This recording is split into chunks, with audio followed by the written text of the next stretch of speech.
Feliz y bendecido día, aprendiendo un curso de milagros. El secreto de la verdadera oración es olvidarte de las cosas que crees necesitar. Pedir algo específico es igual que ver el pecado primero y luego perdonarlo. Del mismo modo, al orar pasas por alto tus necesidades específicas, tal como las ves, y las dejas en manos de Dios. Ahí se convierten en los regalos que le haces, pues le dicen que no antepondrás otros dioses a Él, ni que quieres otro amor que el suyo. Este libro es un comienzo, no un final.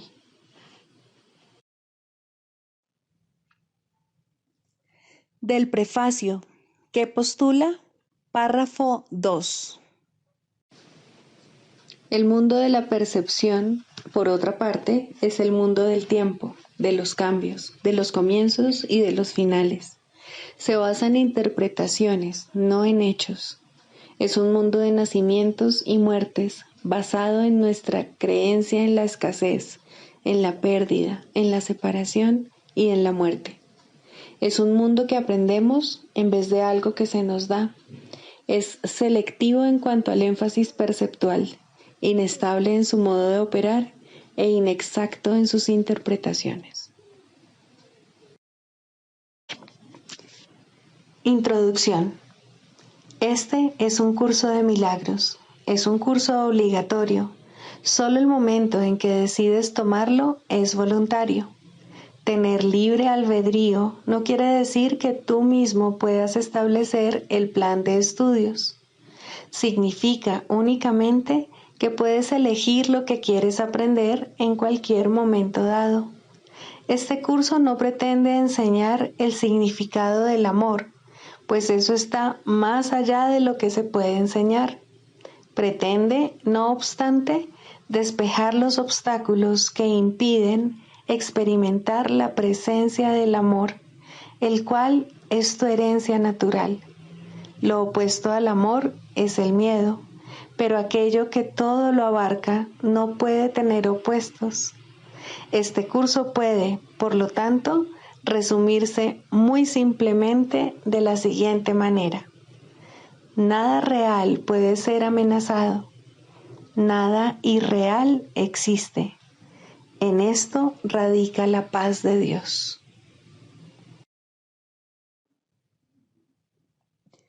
Capítulo 1. El significado de los milagros. Primero, principios de los milagros. Principio 38. El Espíritu Santo es el mecanismo de los milagros. Él reconoce las creaciones de Dios, así como tus ilusiones. Separa lo verdadero de lo falso mediante su capacidad para percibir totalmente en vez de selectivamente.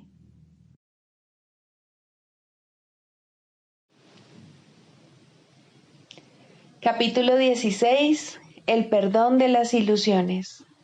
7. El final de las ilusiones. Es imposible abandonar el pasado sin renunciar a la relación especial, pues la relación especial es un intento de revivir el pasado y alterarlo. Toda imaginada ofensa, todo dolor que todavía se recuerde, así como todas las desilusiones pasadas y las injusticias y privaciones que se percibieron, forman parte de la relación especial, que se convierte en el medio por el que intentas reparar tu herido amor propio. Sin el pasado, ¿de qué base dispondrías para elegir a un compañero especial?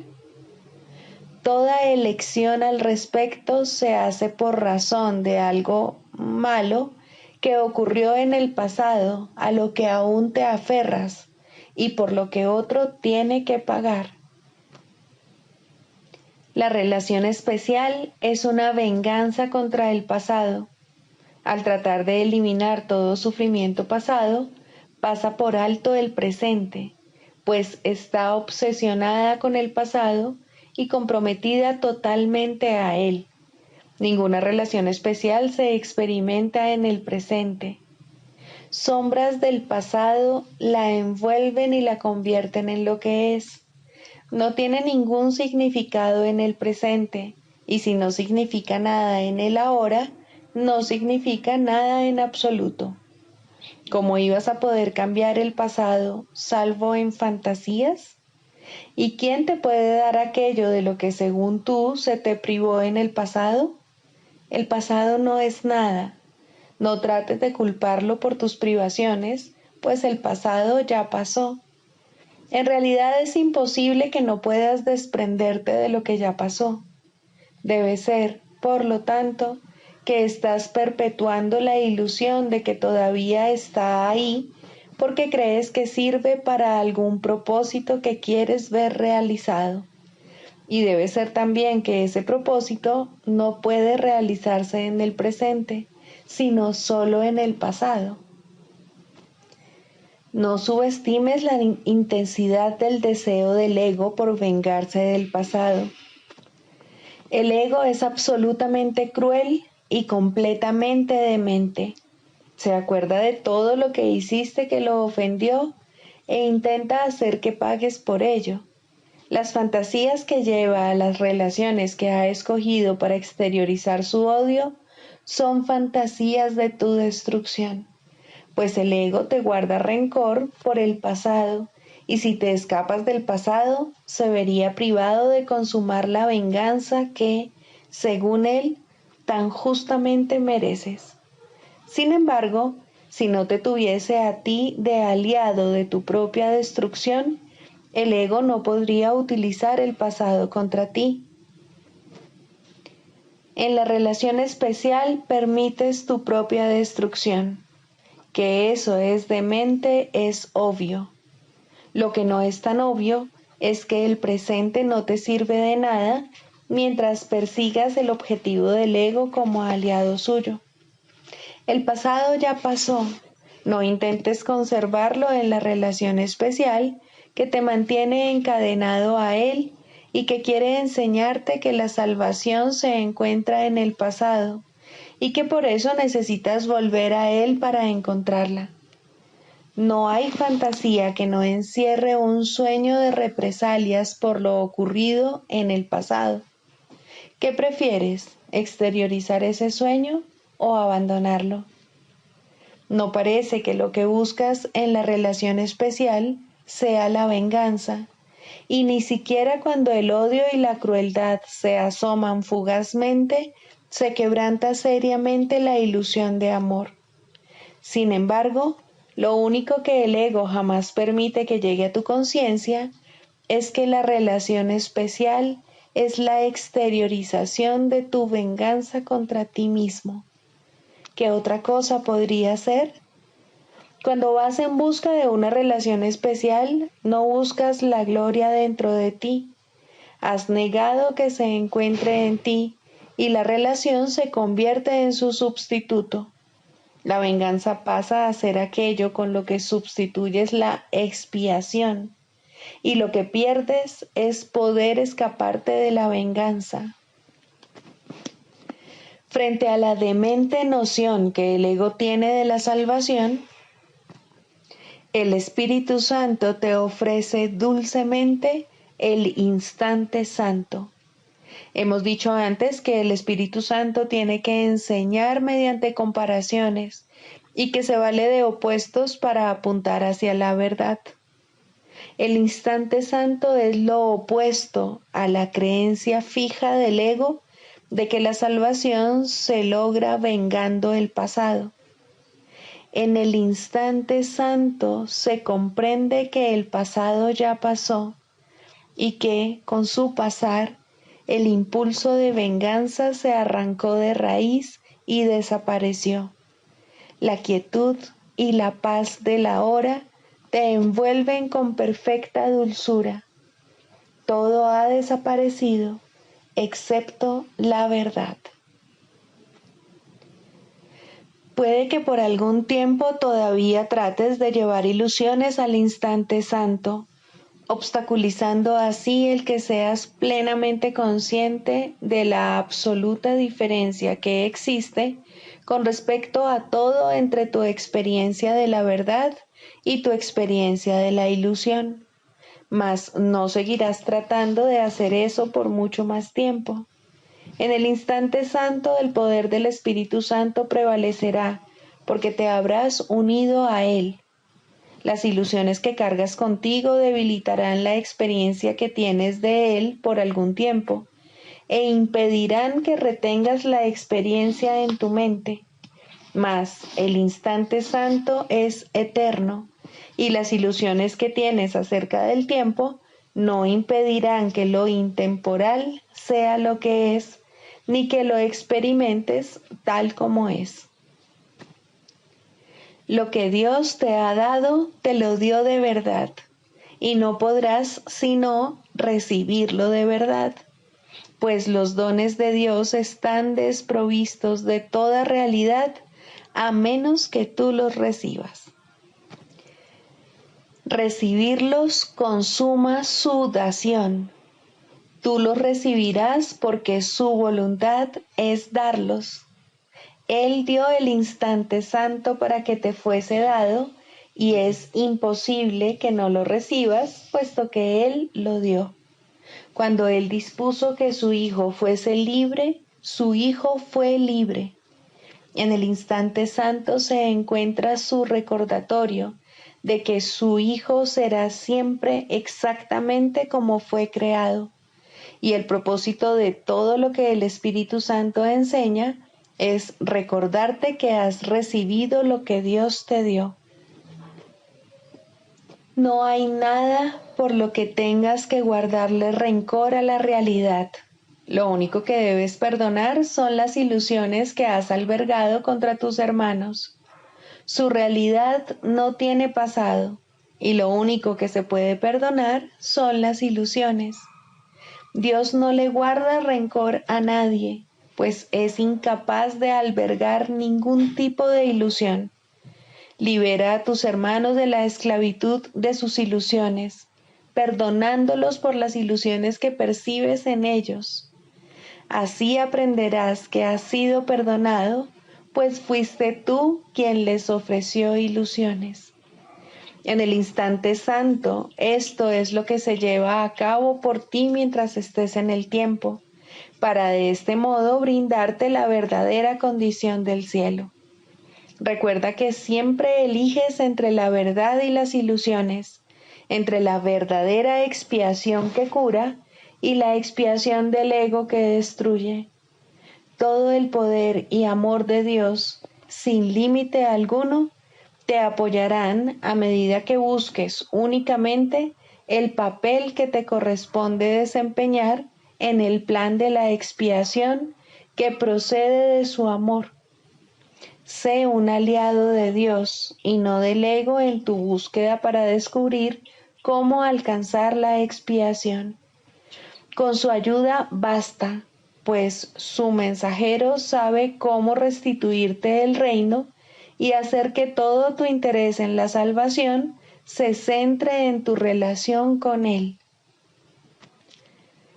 Busca y encuentra su mensaje en el instante santo, en el que se perdonan todas las ilusiones. Desde ahí, el milagro se extiende para bendecir a todo el mundo y resolver todo problema, percíbase como grande o pequeño, como que puede ser resuelto o como que no. No hay nada que no ceda ante Él y su majestad. Unirse en estrecha relación con Él es aceptar todas las relaciones como reales y, gracias a su realidad, abandonar las ilusiones a cambio de la realidad de tu relación con Dios. Alabada sea la relación que tienes con Él y ninguna otra. La verdad reside en ella y no en ninguna otra parte. Eliges esto o nada. Perdónanos nuestras ilusiones, Padre, y ayúdanos a aceptar nuestra verdadera relación contigo, en la que no hay ilusiones, y en la que jamás puede infiltrarse ninguna. Nuestra santidad es la tuya. ¿Qué puede haber en nosotros que necesite perdón si tu perdón es perfecto? El sueño del olvido no es más que nuestra renuencia a recordar tu perdón y tu amor. No nos dejes caer en la tentación, pues la tentación del Hijo de Dios no es tu voluntad. Y déjanos recibir únicamente lo que tú has dado y aceptar solo eso en las mentes que tú creaste y que amas. Amén.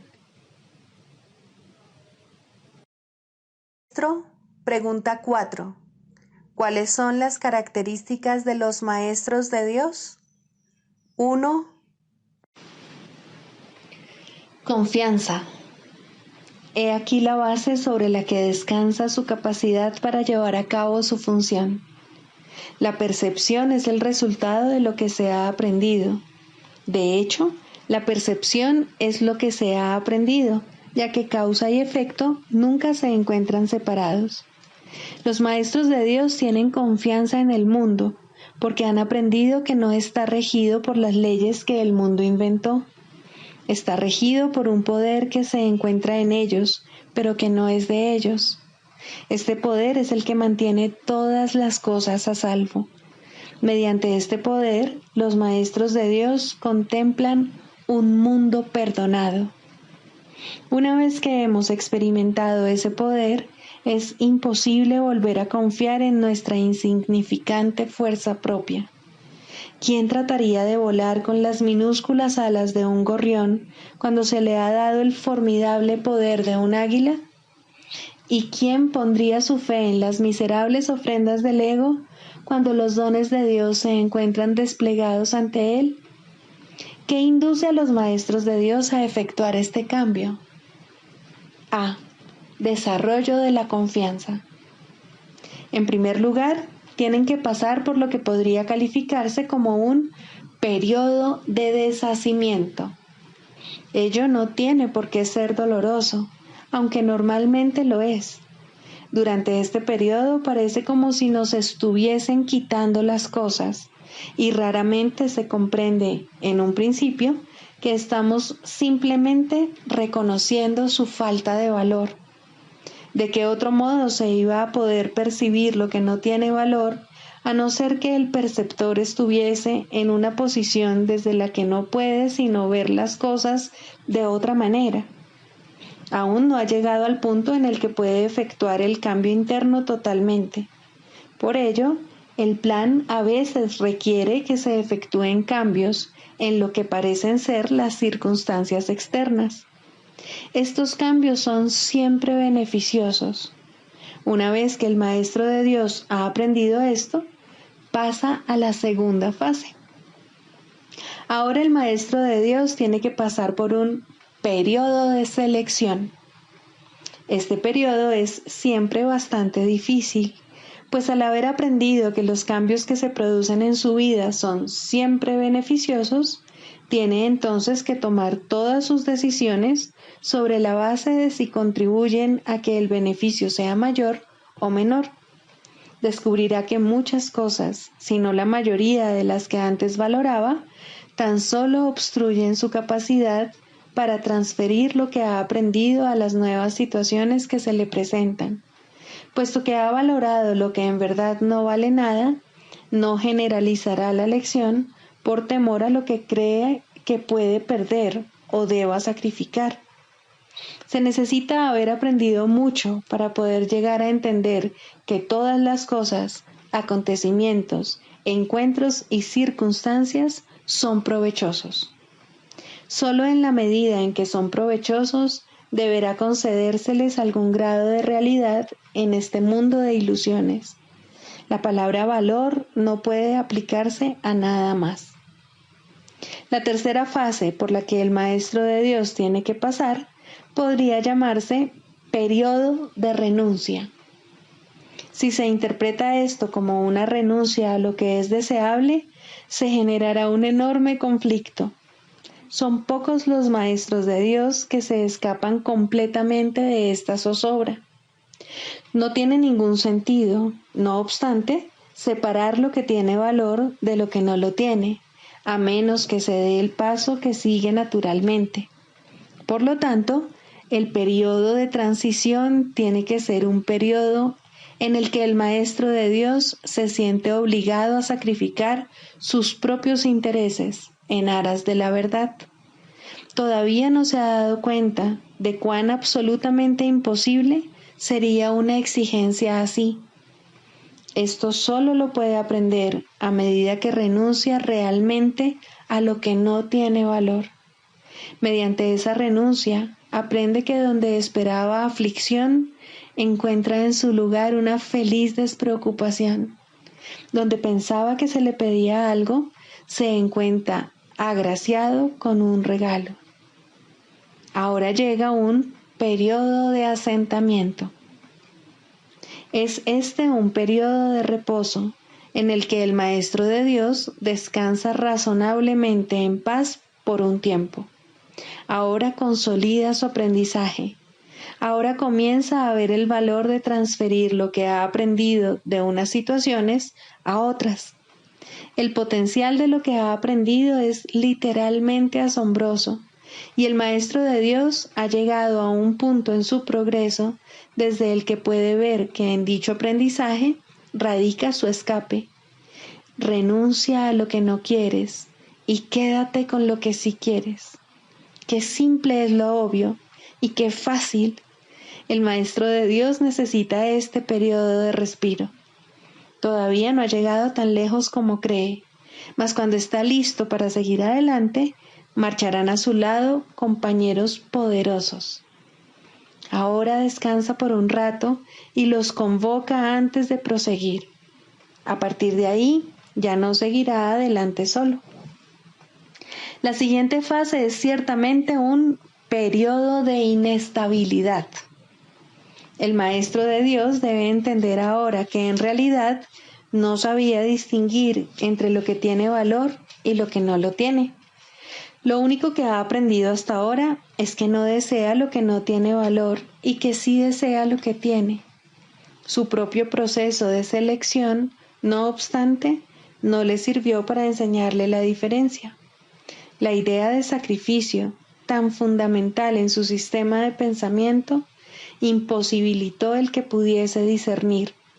Pensó que había aprendido a estar dispuesto, pero ahora se da cuenta de que no sabe para qué sirve estar dispuesto. Ahora tiene que alcanzar un estado que puede permanecer fuera de su alcance por mucho, mucho tiempo. Tiene que aprender a dejar de lado todo juicio y a preguntarse en toda circunstancia qué es lo que realmente quiere. De no ser porque cada uno de los pasos en esta dirección está tan fuertemente reforzado, cuán difícil sería darlos. Finalmente, llega un periodo de logros. Ahora es cuando se consolida su aprendizaje. Lo que antes se consideraba simples sombras se han convertido ahora en ganancias substanciales con las que puede contar en cualquier emergencia, así como también en los periodos de calma.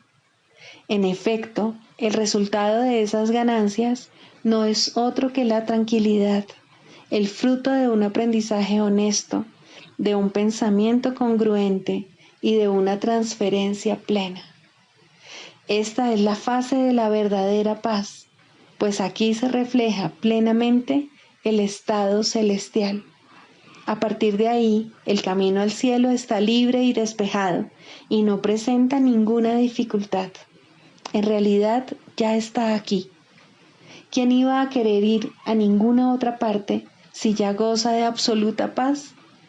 ¿Y quién querría cambiar su tranquilidad por algo más deseable? ¿Qué podría ser más deseable?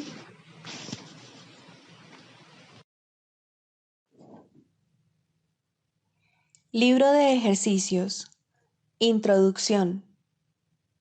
Para que los ejercicios de este libro de ejercicios tengan sentido para ti, es necesario, como marco de referencia, disponer de una base teórica como la que provee el texto.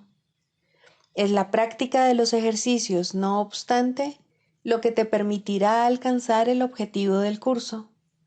Una mente sin entrenar no puede lograr nada. El objetivo de este libro de ejercicios es entrenar a tu mente a pensar según las líneas expuestas en el texto. Los ejercicios son muy sencillos, no requieren mucho tiempo y no importa dónde se hagan. No requieren ninguna preparación. El período de entrenamiento dura 1 año. Las lecciones van numeradas de la 1 a la 365. No intentes hacer más de una serie de ejercicios por día. El libro de ejercicios está dividido en 2 secciones principales. La primera está dedicada a anular la manera en que ahora ves, y la segunda a adquirir una percepción verdadera. A excepción de las sesiones de repaso, los ejercicios diarios están planeados en torno a una idea central que se enuncia primero. A esta le sigue una descripción de los procedimientos concretos mediante los cuales debe aplicarse la idea del día. El propósito del libro de ejercicios es entrenar a tu mente de forma sistemática a tener una percepción diferente de todas las cosas y de todo el mundo. Los ejercicios están diseñados para ayudarte a generalizar las lecciones de manera que puedas comprender que cada una de ellas se aplica por igual a todo el mundo y a todo lo que ves. La transferencia del entrenamiento para adquirir una percepción verdadera no procede del mismo modo que la transferencia del entrenamiento del mundo. Si se ha logrado una percepción verdadera en conexión con una persona, situación o acontecimiento, la transferencia total a todo el mundo y a todas las cosas es inevitable. Por otra parte, una sola cosa que se excluya de la percepción verdadera imposibilita sus logros en cualquier otra parte. Así pues, las únicas reglas generales a observarse en todas las lecciones son: primera, los ejercicios deben practicarse con gran precisión, tal como se indique. Esto te ayudará a generalizar las ideas en cuestión a toda situación en la que te encuentres, así como a todas las cosas y personas en ella. Segunda, asegúrate de no decidir por tu cuenta que hay ciertas personas, situaciones o cosas a las cuales no se les puede aplicar estas ideas. Eso interferiría en la transferencia del entrenamiento. La naturaleza misma de la percepción verdadera es que no tiene límites. Es lo opuesto a la manera en que ves las cosas ahora. El objetivo general de los ejercicios es incrementar tu capacidad de ampliar las ideas que estarás practicando de modo que lo incluyan todo. Esto no requiere esfuerzo alguno de tu parte. Los ejercicios mismos reúnen en sí las condiciones necesarias para ese tipo de transferencia. Algunas de las ideas que el libro de ejercicios presenta te resultarán difíciles de creer, mientras que otras tal vez te parezcan muy sorprendentes. Nada de eso importa. Se te pide simplemente que las apliques tal como se te indique. No se te pide que las juzgues. Se te pide únicamente que las uses. Es usándolas como cobrarán sentido para ti y lo que te demostrará que son verdad.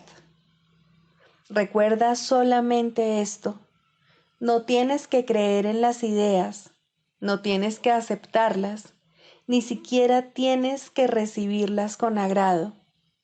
Puede que hasta te opongas vehementemente a algunas de ellas. Nada de eso importa, ni disminuye su eficacia.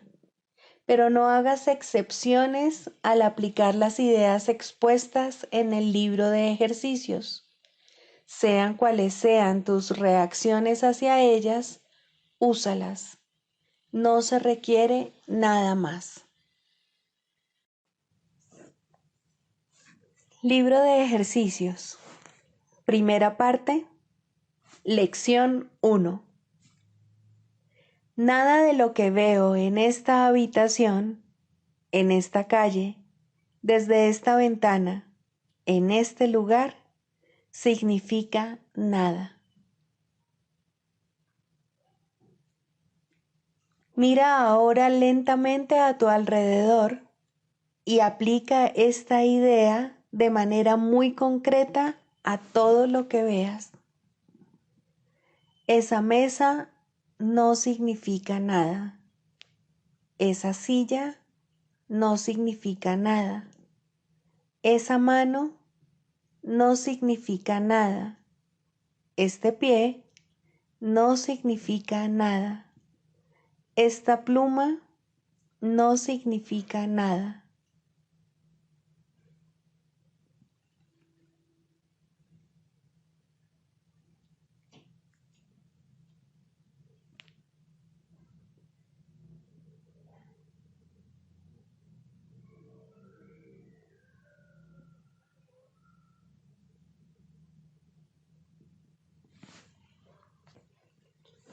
Luego, mira más allá de lo que se encuentra inmediatamente alrededor tuyo y aplica la idea dentro de un campo más amplio. Esa puerta no significa nada. Ese cuerpo no significa nada. Esa lámpara no significa nada. Ese letrero no significa nada. Esa sombra no significa nada.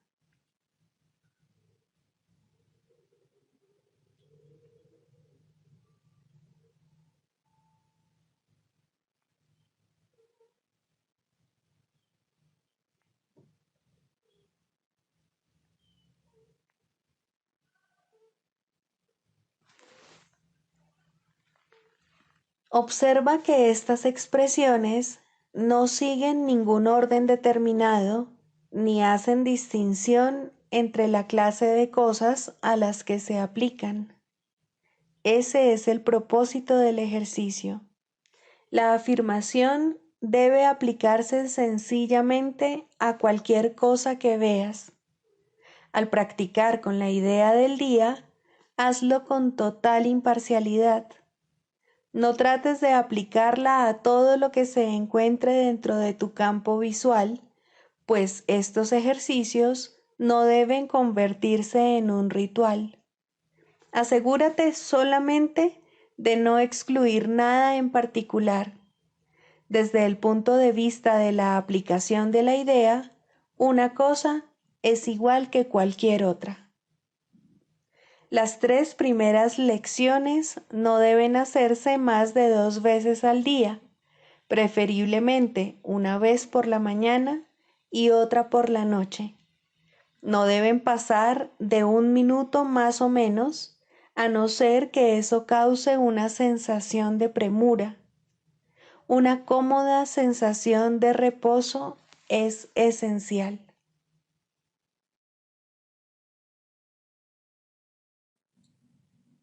Manual para el maestro. Pregunta 1. ¿Quiénes son los maestros de Dios? Un maestro de Dios es todo aquel que decide serlo. Sus atributos consisten únicamente en esto. De alguna manera y en algún lugar, ha elegido deliberadamente no ver sus propios intereses como algo aparte de los intereses de los demás. Una vez que ha hecho esto, su camino ha quedado establecido y su dirección es segura. una luz ha entrado en las tinieblas. Tal vez sea una sola luz, pero con una basta. El Maestro de Dios ha hecho un compromiso con Dios, aunque todavía no crea en Él. Se ha convertido en un portador de salvación. Se ha convertido en un Maestro de Dios. Los Maestros de Dios proceden de todas partes del mundo y de todas las religiones, aunque algunos no pertenecen a ninguna religión. Los Maestros de Dios son los que han respondido. La llamada es universal y está activa en todo momento y en todas partes.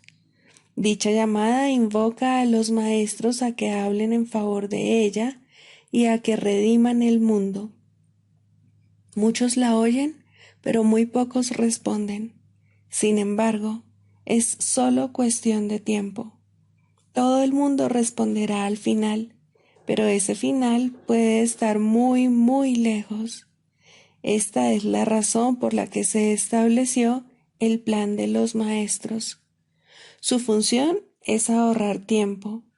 Cada uno comienza como una sola luz, pero como tiene la llamada en el mismo centro de su ser, esa luz no puede restringirse, y cada uno de ellos ahorra miles de años, tal como el mundo juzga el tiempo. Mas para la llamada en sí, el tiempo no significa nada. Cada maestro de Dios tiene su propósito.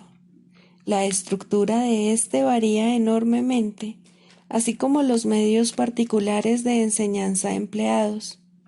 El contenido del curso, no obstante, nunca varía. Su tema central es siempre: el Hijo de Dios es inocente y en su inocencia radica su salvación. Esto se puede enseñar con acciones o con pensamientos, con palabras o sin ellas, en cualquier lenguaje o sin lenguaje, en todo lugar o momento o en cualquier forma. No importa lo que el maestro haya sido antes de oír la llamada. Al responder, se ha convertido en un salvador. Ha visto a alguien más como a sí mismo. Ha encontrado, por lo tanto, su propia salvación y la salvación del mundo. Con su renacer, renace el mundo. Este manual está dedicado a una enseñanza especial y dirigido a aquellos maestros que enseñan una forma particular del curso universal. Existen muchas otras formas, todas con el mismo desenlace. Su propósito es simplemente ahorrar tiempo. No obstante, solo el tiempo se arrastra pesadamente y el mundo ya está muy cansado. Está viejo, agotado y sin esperanzas, mas el desenlace final nunca se puso en duda, pues, ¿qué puede cambiar la voluntad de Dios? Pero el tiempo, con sus ilusiones de cambio y de muerte, agota al mundo y a todas las cosas que habitan en él. Al tiempo, no obstante, le llegará su final, y propiciar ese final es la función de los maestros de Dios, pues el tiempo está en sus manos. Tal fue su elección, y así se les concedió.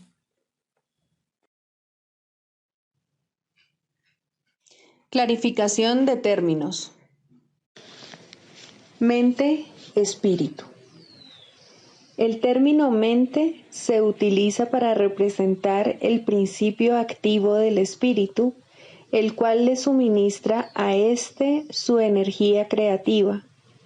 Cuando el término va con mayúscula, se refiere a Dios o a Cristo, es decir, a la mente de Dios o a la mente de Cristo. El espíritu es el pensamiento de Dios que Él creó semejante a sí mismo. El espíritu unificado es el único Hijo de Dios o Cristo. En este mundo, puesto que la mente está dividida, los hijos de Dios parecen estar separados. Sus mentes, asimismo, no parecen estar unidas.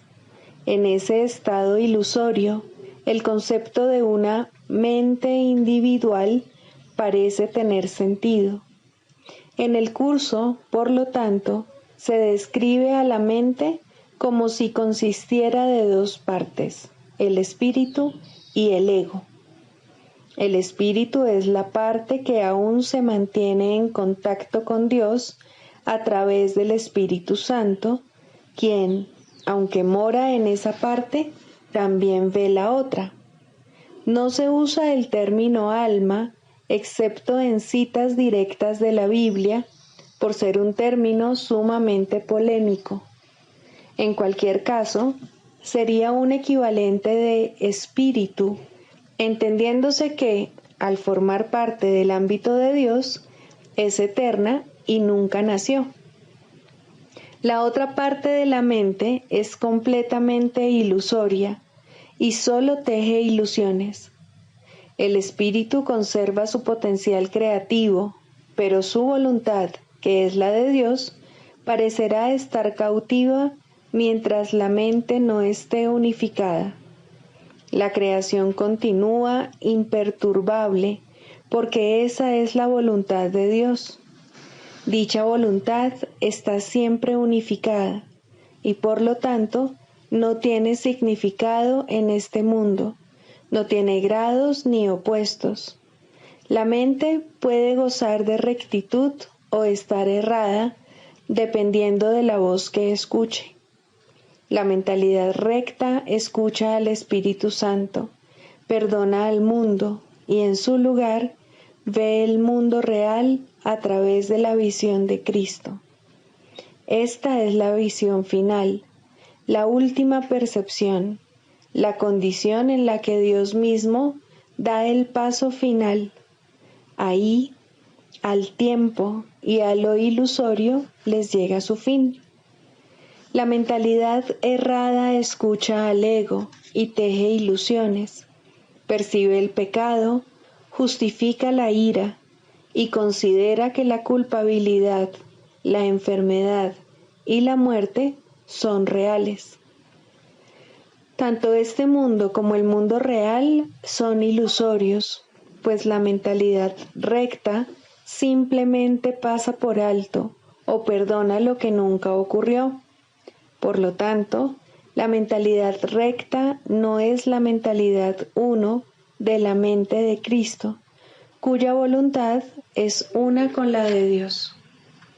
La única libertad que aún nos queda en este mundo es la libertad de elegir, y la elección es siempre entre dos alternativas o dos voces. La voluntad no está involucrada en la percepción a ningún nivel y no tiene nada que ver con el proceso de elegir.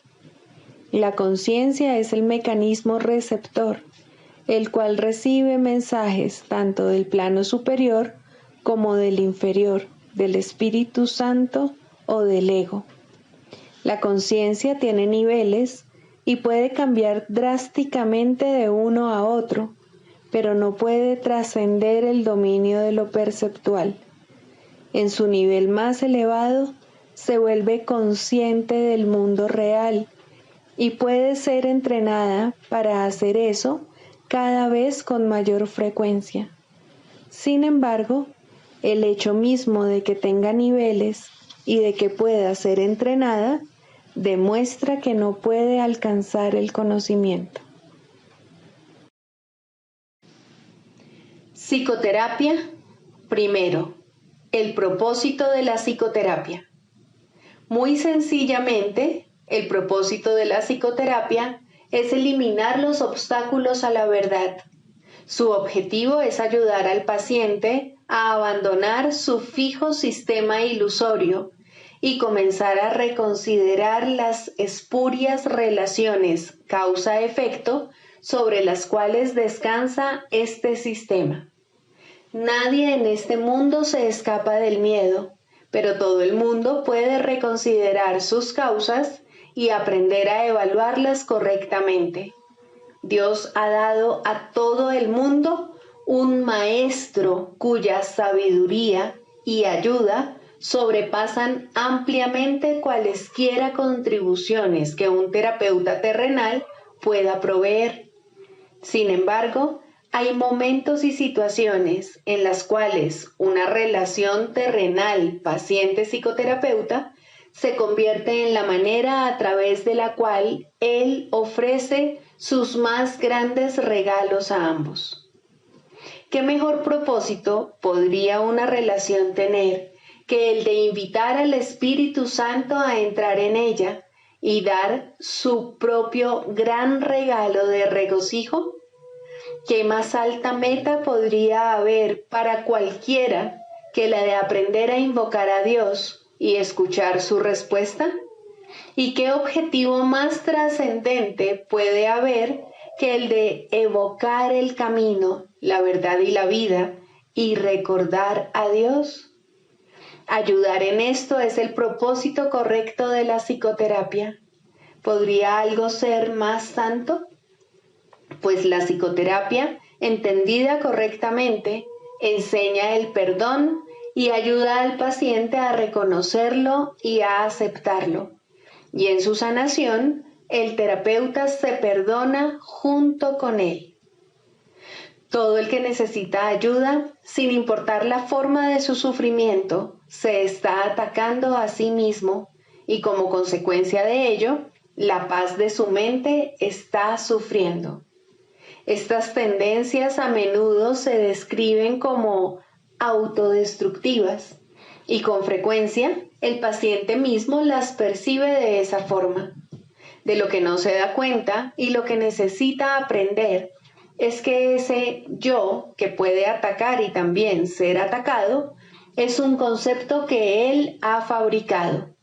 Aún más, lo atesora, lo defiende y en ocasiones incluso se encuentra dispuesto a sacrificar su vida en nombre de ese yo, pues lo considera su propio ser. Lo ve como algo que se afecta, que reacciona a fuerzas externas según ellas lo requieren y que se encuentra indefenso en medio del poder del mundo. La psicoterapia, entonces, debe restablecer a su conciencia la habilidad para tomar sus propias decisiones. Debe disponerse a revertir su pensamiento y a entender que aquello que él creyó que proyectaba sus efectos sobre él era fabricado por sus propias proyecciones sobre el mundo. Por tanto, el mundo que ve no existe. Hasta que esto se acepte, al menos en parte, el paciente no puede verse a sí mismo como realmente capaz de tomar decisiones y luchará contra su libertad por creer que se trata de su esclavitud.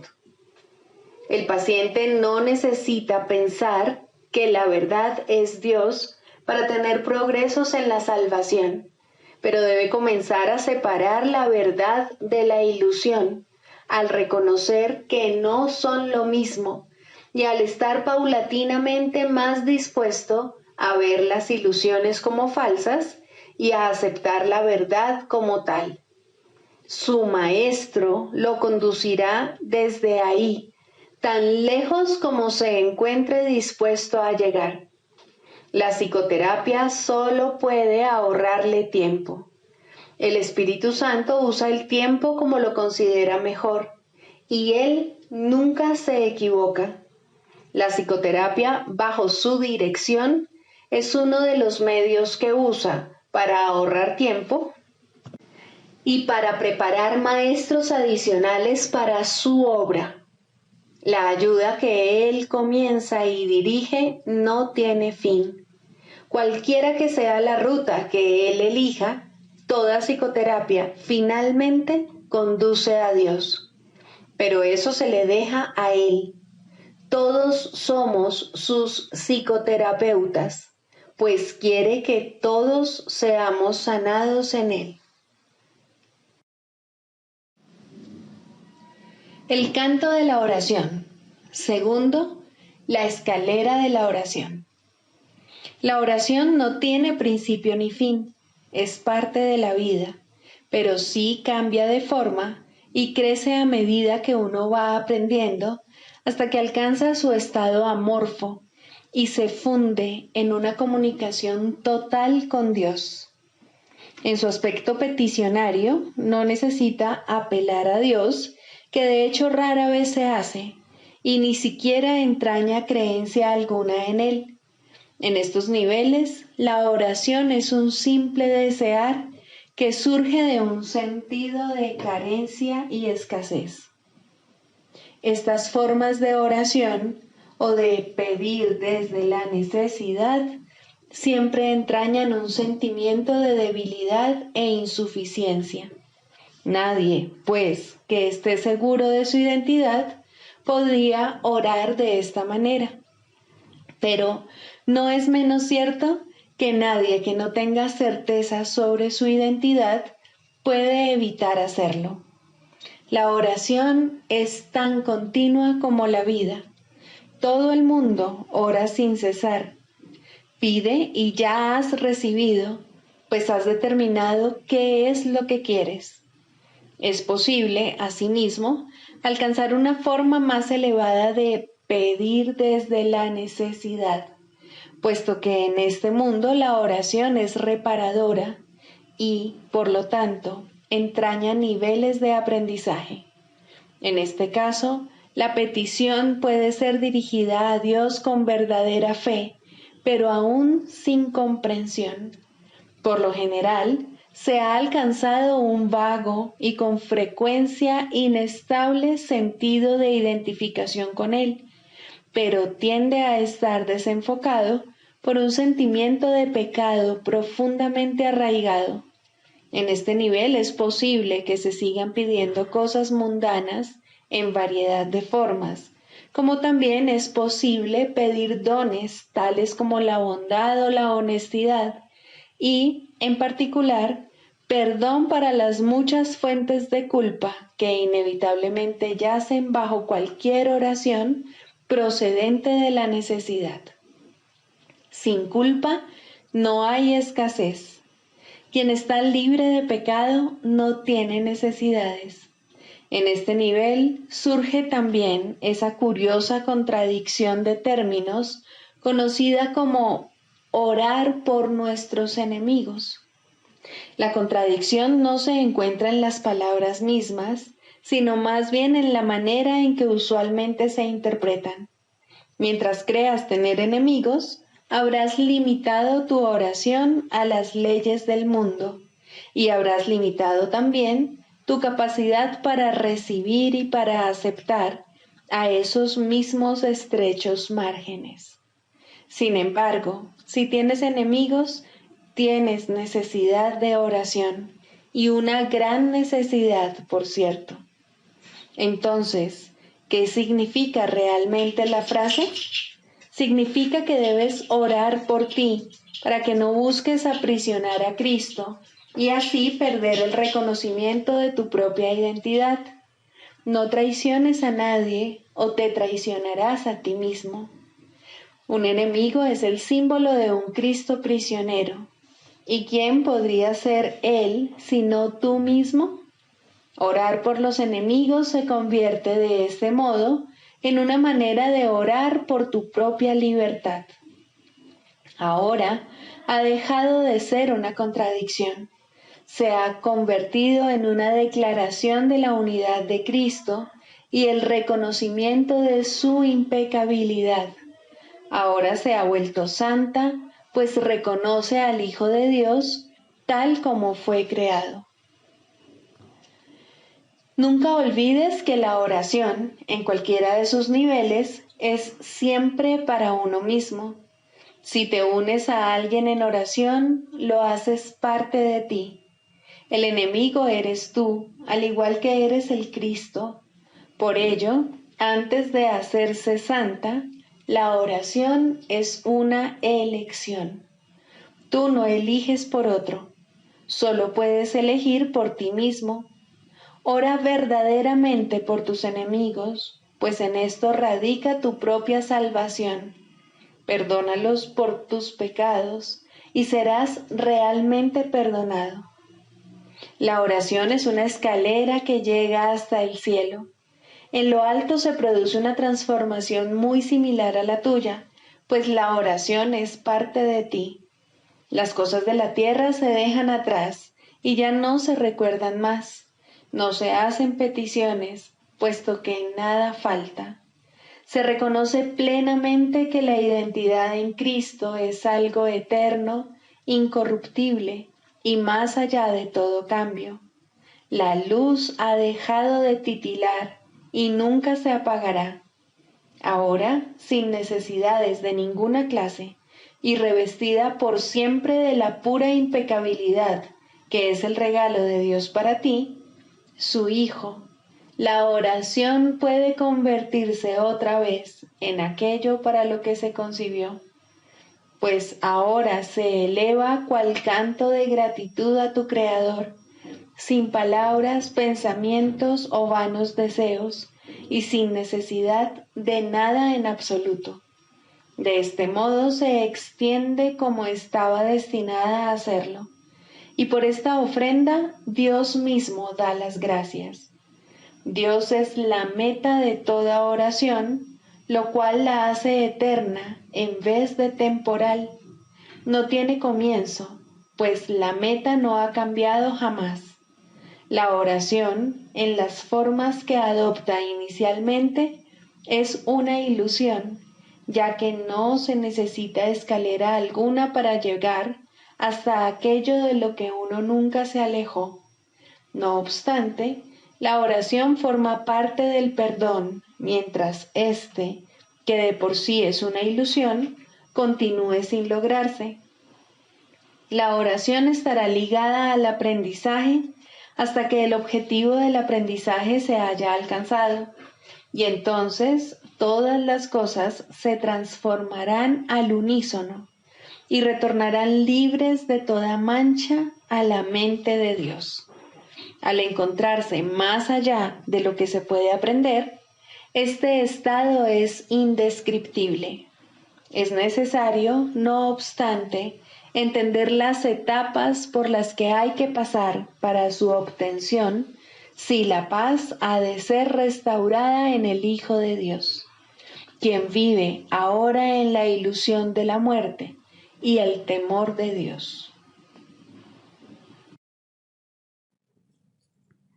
Sigamos a Jesús haciendo del perdón algo tan natural como respirar y algo tan vital como el aire.